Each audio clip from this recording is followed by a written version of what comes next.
Coming at you full fledged. It's your boy Ray's Man Reg with another video for y'all, man. Welcome, YouTube. On a Friday afternoon, we got fiery breaking news, man, coming out the NBA. Just a couple of games or so, maybe 10 or 11 games from the ending of the regular season going into the postseason.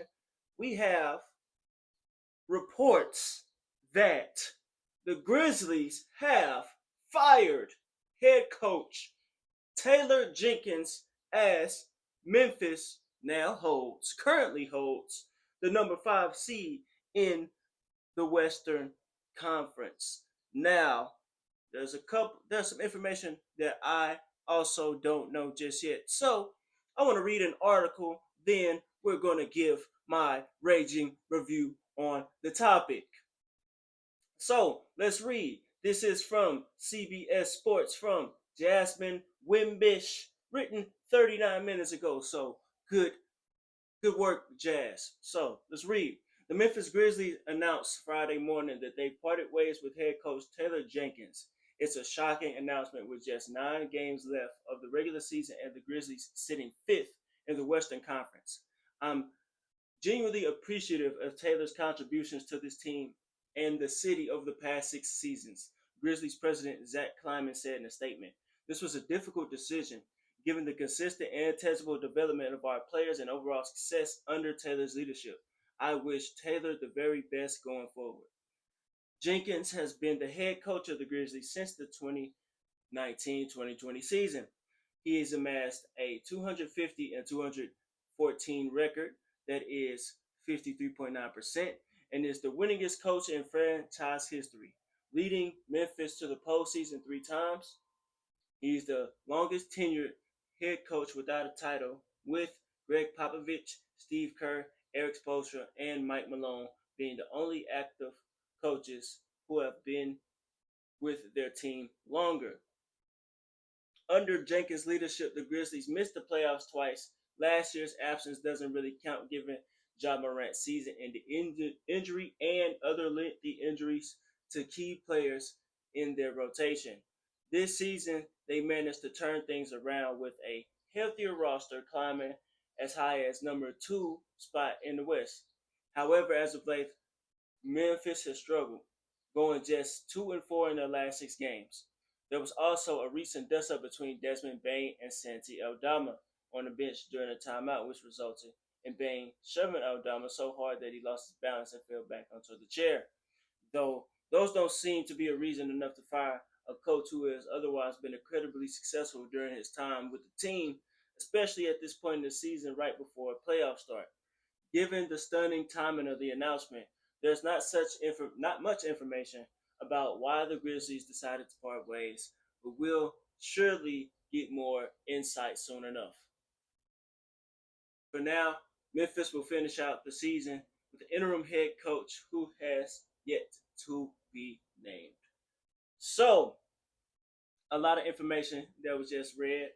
Again, Taylor Jenkins was somewhat well, of course he is, again, like I just read, he is the winning coach in franchise history, but with his hiring and firing, this may be the ending of an era, because right when he was hired, it was the beginning of a new era.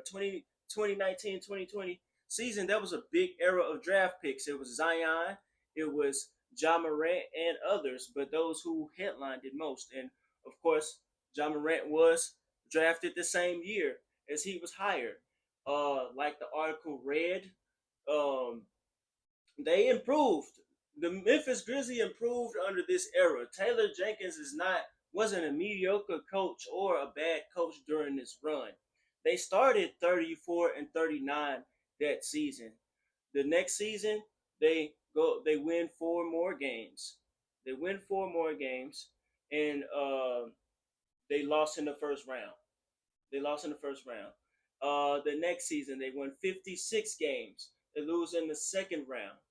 The third season, I believe, or it's fourth season. Yes, fourth season. They go 51 and 31, losing in the first round. And then again last year, the turmoil with John Morant and the suspensions, the untimely injuries of Steven Adams and Desmond Bain.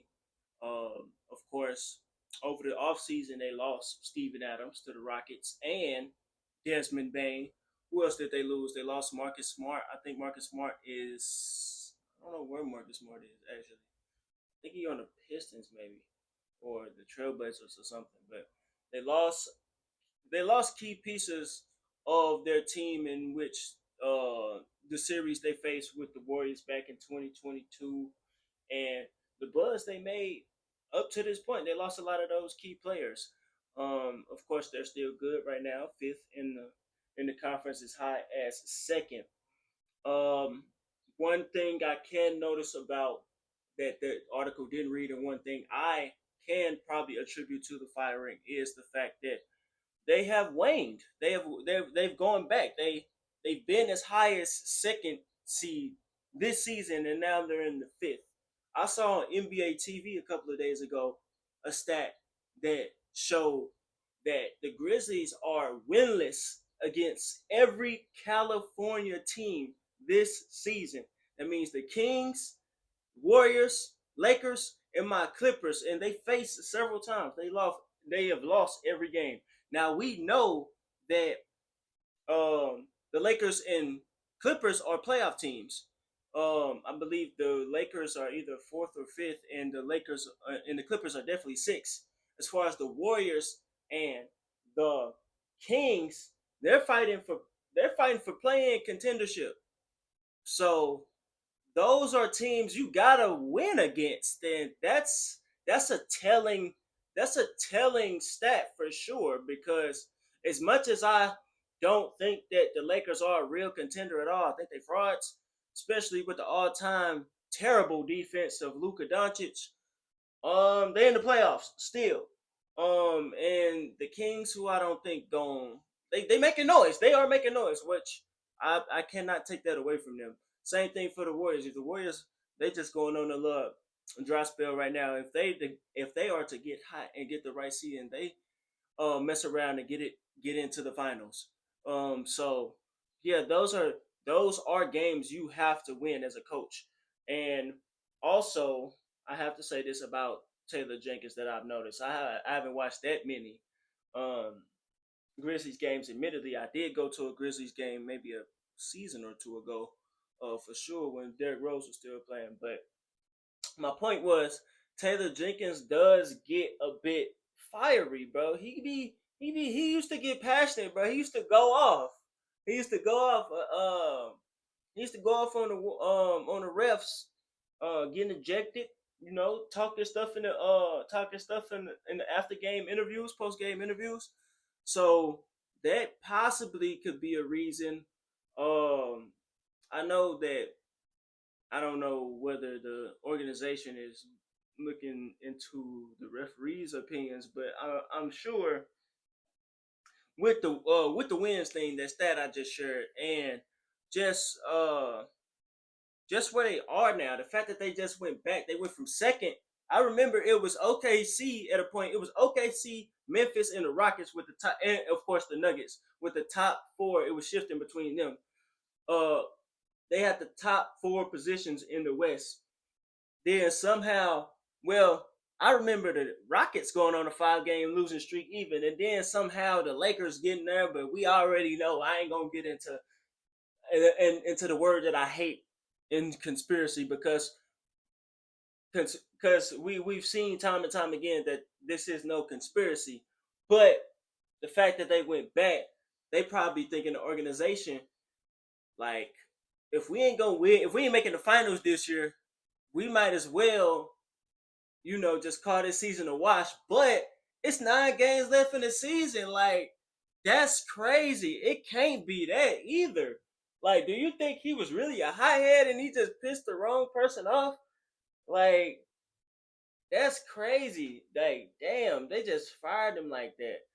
And to think about the coaches that in the league that should not be coaches, I'm not gonna say they should lose their job, but Doc Rivers, come on, bro. The Wizards head coach, Who else? Mike Budenholzer, trash. Um,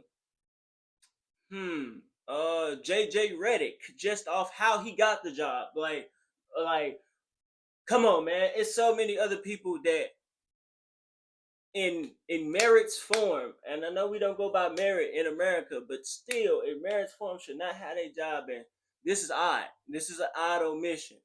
But I need y'all to share with me why I think that is. Do y'all think it's something personal? Do y'all think it's a combination of them? Do y'all think it is just with the team projection? Because they can they can hypothetically win the next 9 games. So let me know. But first, hit that like button, comment at the beginning, middle, and end of the video. Share for us to see. Subscribe if you're new, and hit that notification bell so you can be notified every time I drop. And I am out.